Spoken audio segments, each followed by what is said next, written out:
ಎಲ್ಲರಿಗೂ ನಮಸ್ಕಾರ. ಇವತ್ತು ಇನ್ಸ್ಟೆಂಟ್ ರವೆ ಇಡ್ಲಿ ಮಾಡೋಣ. ಹೊರಗಡೆ ಸಿಗೋ ಇನ್ಸ್ಟೆಂಟ್ ಇಡ್ಲಿ ಮಿಕ್ಸ್ನಲ್ಲಿ ಮಾಡಿದರೆ ಸಾಫ್ಟ್ ಆಗಿರುತ್ತೆ, ಆದರೆ ತುಂಬ ಸೋಡಾ ಹಾಕಿರ್ತಾರೆ. ಕೆಲವೊಮ್ಮೆ ಡ್ರೈ ಕೂಡ ಆಗುತ್ತೆ. ಮನೆಯಲ್ಲೇ ಹಿಂದಿನ ದಿನ ರವೆ ಇಡ್ಲಿ ಮಿಕ್ಸ್ ರೆಡಿ ಮಾಡಿಟ್ರೆ ನೆಕ್ಸ್ಟ್ ಡೇ ಬೆಳಿಗ್ಗೆ ತಿಂಡಿಗೆ ಬೇಗ ಇಡ್ಲಿ ಮಾಡ್ಬೋದು.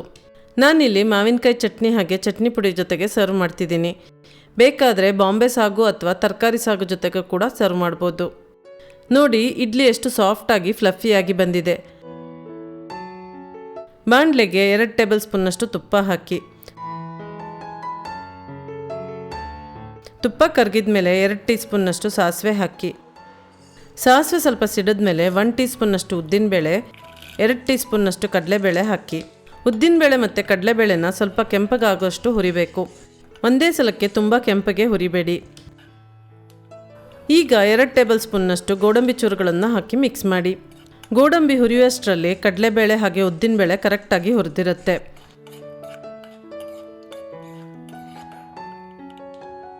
ಗೋಡಂಬಿ ಸ್ವಲ್ಪ ಕಂದು ಬಣ್ಣಕ್ಕೆ ಬಂದ ಮೇಲೆ ಸಣ್ಣಕ್ಕೆ ಹೆಚ್ಚಿದ 1 ಟೇಬಲ್ ಸ್ಪೂನ್ನಷ್ಟು ಕರಿಬೇವು ಹಾಕಿದ್ದೀನಿ. ಬೇಕಾದರೆ ಇನ್ನೂ ಜಾಸ್ತಿ ಕೂಡ ಹಾಕ್ಬೋದು. ಹಾಗೆ ಸಣ್ಣಕ್ಕೆ ಹೆಚ್ಚಿದ 1 ಹಸಿಮೆಣಸು ಮತ್ತು 1 ಇಂಚಿನಷ್ಟು ಸಣ್ಣಕ್ಕೆ ಹೆಚ್ಚಿದ ಶುಂಠಿ ಹಾಕಿ ಮಿಕ್ಸ್ ಮಾಡಿ. ಇವೆಲ್ಲ ಹಾಕಿ ಹುರಿಯುವಾಗ ಉರಿ ಸಣ್ಣಕ್ಕೆ ಇದ್ದರೆ ಒಳ್ಳೆಯದು. ಕರಿಬೇವು, ಶುಂಠಿ ಮತ್ತು ಹಸಿಮೆಣಸು ಗರಿಗರಿ ಆದರೆ ಒಳ್ಳೆಯದು. ಇಷ್ಟು ಹುರಿದ್ಮೇಲೆ 2 ಕಪ್ನಷ್ಟು ಮೀಡಿಯಮ್ ರವೆ ಅಂದರೆ ಉಪ್ಪಿಟ್ಟು ರವೆನ ಹಾಕಿದ್ದೀನಿ. ರವೆನ ಒಗ್ಗರಣೆಯಲ್ಲಿ ಮಿಕ್ಸ್ ಮಾಡ್ತಾ ಹುರಿಬೇಕು. ಸಣ್ಣ ಉರಿಯಿಂದ ಮಧ್ಯಮ ಉರಿಯಲ್ಲಿಟ್ಟು 10ರಿಂದ 12 ನಿಮಿಷನಾದರೂ ಹುರಿಬೇಕಾಗತ್ತೆ. ರವೆ ಕೆಂಪಗೆ ಹುರಿಬೇಡಿ. ಇಡ್ಲಿ ಬೆಂದ ಮೇಲೆ ರುಚಿ ಇರಲ್ಲ, ಡ್ರೈ ಆಗುತ್ತೆ. ರವೆ ಹುರಿದ ಪರಿಮಳ ಬಂದರೆ ಸಾಕು. ತುಂಬ ಕೆಂಪಗೆ ಹುರಿದ್ರೆ ಇಡ್ಲಿ ಕೆಂಪಗಾಗತ್ತೆ, ಬಿಳಿ ಬರಲ್ಲ.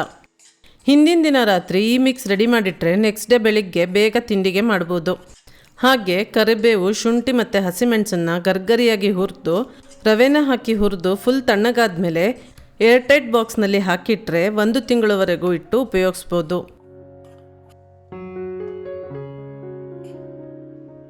ನೋಡಿ, ಇಷ್ಟು ಹುರಿದ್ರೆ ಸಾಕು. ಈ ಮಿಶ್ರಣ ಕಂಪ್ಲೀಟಾಗಿ ತಣ್ಣಗಾಗಲು ಬಿಡಬೇಕು. ಮಿಶ್ರಣ ತಣ್ಣಗಾದ ಮೇಲೆ 1 ದೊಡ್ಡ ಬೌಲ್ಗೆ ಹಾಕಿದ್ದೀನಿ. ಈ ಹುರಿದು ತಣ್ಣಗಾದ ರವೆಗೆ 2 ಟೀ ಸ್ಪೂನ್ನಷ್ಟು ಉಪ್ಪು, 3 ಟೇಬಲ್ ಸ್ಪೂನ್ನಷ್ಟು ಕೊತ್ತಂಬರಿ ಸೊಪ್ಪು, 1 ಕಪ್ಪು ಮೊಸರು ಹಾಕಿ ಮಿಕ್ಸ್ ಮಾಡಿದ್ದೀನಿ.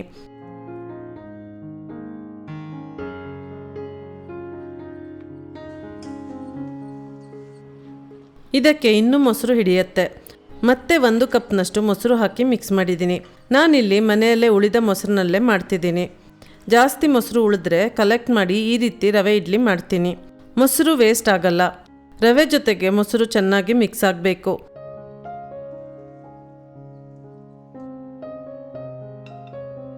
ಇನ್ನೂ ಅರ್ಧ ಕಪ್ನಷ್ಟು ಮೊಸರು ಬೇಕಾಗುತ್ತೆ.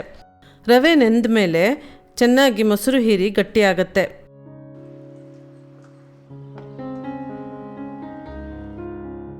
ಹತ್ತು ನಿಮಿಷ ನೆನೆಯೋಕ್ಕೆ ಬಿಡಬೇಕು.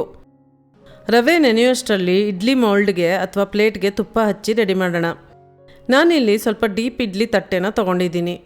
ಈ ಥರ ಡೀಪ್ ಇರೋ ಇಡ್ಲಿ ಮೌಲ್ಡ್ ಅಥವಾ ತಟ್ಟೆಯಲ್ಲಿ ಇಡ್ಲಿ ಮಾಡಿದರೆ ಒಂದಕ್ಕೊಂದು ಬುಡದಲ್ಲಿ ಅಂಟಲ್ಲ. 6 ಪ್ಲೇಟ್ ಇದೆ. ಒಂದು ಸಲಕ್ಕೆ 24 ಇಡ್ಲಿ ರೆಡಿಯಾಗುತ್ತೆ. ಈಗ ಒಂದೊಂದೇ ಪ್ಲೇಟ್ ತೆಗೆದು ಎಲ್ಲ ಪ್ಲೇಟ್ಗೆ ಬ್ರಷ್ನಿಂದ ತುಪ್ಪ ಹಚ್ಚಿ ರೆಡಿ ಮಾಡಿಟ್ಕೋತೀನಿ.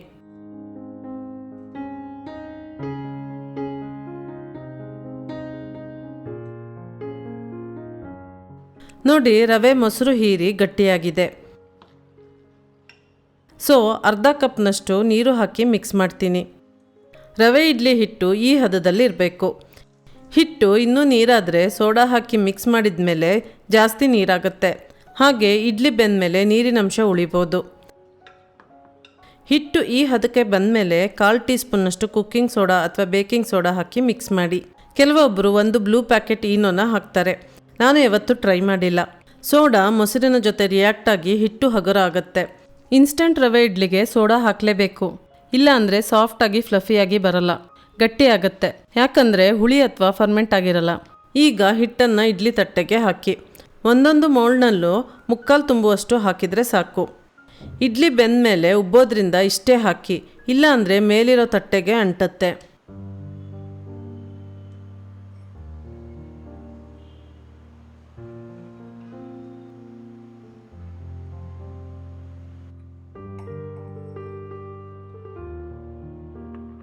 ಎಲ್ಲ ಇಡ್ಲಿ ಪ್ಲೇಟ್ಗೆ ಹಿಟ್ಟು ಹಾಕಿದ ಮೇಲೆ ಒಂದ್ರ ಮೇಲೊಂದು ತಟ್ಟೆ ಇಡುವಾಗ ಈ ಥರ 3 ತೂತಿರೋ ಜಾಗವನ್ನು ಇಡ್ಲಿ ಹಿಟ್ಟು ಇರೋ ಜಾಗದಲ್ಲಿಟ್ಟರೆ ಇಡ್ಲಿಗೆ ಸ್ಟೀಮ್ ಹೋಗಿ ಚೆನ್ನಾಗಿ ಬೇಯತ್ತೆ.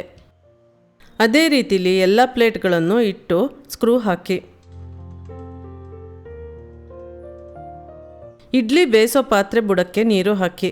ಜಾಸ್ತಿ ನೀರು ಹಾಕಿದರೆ ಕುದಿಯುವಾಗ ಲಾಸ್ಟ್ ಪ್ಲೇಟ್ಗೆ ನೀರು ಹೋಗಿ ಇಡ್ಲಿ ನೀರಾಗತ್ತೆ. ಸೊ ಸ್ಟ್ಯಾಂಡ್ ಬೇಸ್ ಹೈಟ್ನ ಅರ್ಧದಷ್ಟು ನೀರು ಹಾಕಿ. ಪಾತ್ರೆ ಒಳಗೆ ಸ್ಟ್ಯಾಂಡ್ ಇಟ್ಟು ಮುಚ್ಚಳ ಹಾಕಿ. ಒಲೆ ಮೇಲಿಟ್ಟು 10ರಿಂದ 12 ನಿಮಿಷ ಬೇಯಿಸಿದರೆ ಸಾಕು. ಇದರಲ್ಲಿ ವಿಸಿಲ್ ಇದೆ. ನಾನು ಸಣ್ಣ ಬರ್ನರ್ ಮೇಲೆ ಹೈ ಫ್ಲೇಮ್ನಲ್ಲಿಟ್ಟು ಬೇಯಿಸ್ತಿದ್ದೀನಿ. ಇಡ್ಲಿ ಬೆಂದಮೇಲೆ ಅಂದರೆ ಕರೆಕ್ಟ್ 10 ನಿಮಿಷಕ್ಕೆ ಸ್ಲೋಲಿ ಕೂಗೋಕ್ಕೆ ಶುರು ಮಾಡುತ್ತೆ. ಇಷ್ಟಾದರೆ ಸಾಕು, ಸ್ಟವ್ ಆಫ್ ಮಾಡಿ. ಬೆಂದ ಇಡ್ಲಿನ 5ರಿಂದ 7 ನಿಮಿಷ ಅದೇ ಪಾತ್ರೆಯಲ್ಲೇ ಇಡಿ. ಬಿಸಿಗೆ ಕರೆಕ್ಟಾಗಿ ಬೇಯತ್ತೆ. ಬೇಗ ಓಪನ್ ಮಾಡಿ ಇಡ್ಲಿ ತೆಗೆದ್ರೆ ಮೆತ್ತಗಿರೋದ್ರಿಂದ ಪುಡಿಯಾಗತ್ತೆ. 5ರಿಂದ 7 ನಿಮಿಷ ಬಿಟ್ಟು ಓಪನ್ ಮಾಡಿದ್ದೀನಿ. ನೋಡಿ ಇಡ್ಲಿ ಎಷ್ಟು ಚೆನ್ನಾಗಿ ಬೆಂದಿದೆ. ಎಲ್ಲ ಪ್ಲೇಟ್ನಲ್ಲೂ ಇಡ್ಲಿ ಕರೆಕ್ಟಾಗಿ ಬೆಂದಿದೆ.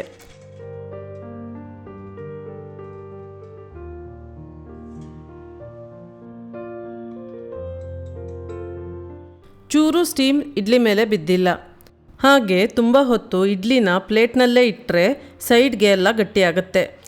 ಸೊ ಇಡ್ಲಿನ ಮೌಲ್ಡಿಂದ ತೆಗೆದು ಕ್ಯಾಸರೋಲ್ಗೆ ಅಥವಾ ಹಾಟ್ ಕೇಸ್ಗೆ ಹಾಕಿಡಿ. ಈ ಥರ ಸ್ಪೂನ್ನಿಂದ ಒಂದೊಂದೇ ಇಡ್ಲಿನ ಹುಷಾರಾಗಿ ತೆಗಿಬೇಕು. ನೋಡಿ ಎಷ್ಟು ಪರ್ಫೆಕ್ಟಾಗಿ ಬಂದಿದೆ. ಕಟ್ ಮಾಡಿ ತೋರಿಸ್ತಿದ್ದೀನಿ. ನೋಡಿ ಈ ರವೆ ಇಡ್ಲಿ ಎಷ್ಟು ಸಾಫ್ಟಾಗಿ ಫ್ಲಫಿಯಾಗಿ ಕಾಣ್ತಾ ಇದೆ. ಕಡಲೆಬೇಳೆ, ಗೋಡಂಬಿ ಎಲ್ಲ ಎಷ್ಟು ಚೆನ್ನಾಗಿ ಕಾಣ್ತಾ ಇದೆ ಅಲ್ವಾ? ಗೋಡಂಬಿ ಸಣ್ಣಕ್ಕೆ ಕಟ್ ಮಾಡಿ ಹಾಕೋದ್ರಿಂದ ತಿನ್ನುವಾಗ ರುಚಿಯಾಗಿರುತ್ತೆ. ನಾನು ಮಾಡಿದ್ದ ಈ ಅಳತೆಗೆ ಹಾಗೆ ಈ ಸೈಜ್ಗೆ 21 ಇಡ್ಲಿ ರೆಡಿಯಾಗಿದೆ. ಎಷ್ಟು ಚೆನ್ನಾಗಿ ಸ್ವಲ್ಪನೂ ಅಂಟದೇನೆ ಕ್ಲೀನಾಗಿ ಇಡ್ಲಿ ಪ್ಲೇಟಿಂದ ಎದ್ದು ಬಂದಿದೆ. ಈ ಬಿಸಿ ಬಿಸಿ ಇಡ್ಲಿನ ಸಿಂಪಲ್ ಮಾವಿನಕಾಯಿ ಚಟ್ನಿ ಜೊತೆಗೆ ಹಾಗೆ ಚಟ್ನಿ ಪುಡಿ ಜೊತೆ ಸರ್ವ್ ಮಾಡ್ತಿದ್ದೀನಿ. ಬೇಕಾದರೆ ಸಾಗು ಜೊತೆಗೂ ಕೂಡ ಸರ್ವ್ ಮಾಡ್ಬೋದು. ನೋಡಿದ್ರಲ್ಲ ಫ್ರೆಂಡ್ಸ್, ಹೇಗೆ ಇನ್ಸ್ಟೆಂಟ್ ರವೆ ಇಡ್ಲಿ ಮಾಡೋದು ಅಂತ. ನೀವು ಮನೇಲಿ ಟ್ರೈ ಮಾಡಿ ನೋಡಿ. ಇಷ್ಟವಾದರೆ ಲೈಕ್ ಮಾಡಿ ಹಾಗೆ ನನ್ನ ಚಾನಲ್ಗೆ ಸಬ್ಸ್ಕ್ರೈಬ್ ಮಾಡಿ. Thank you.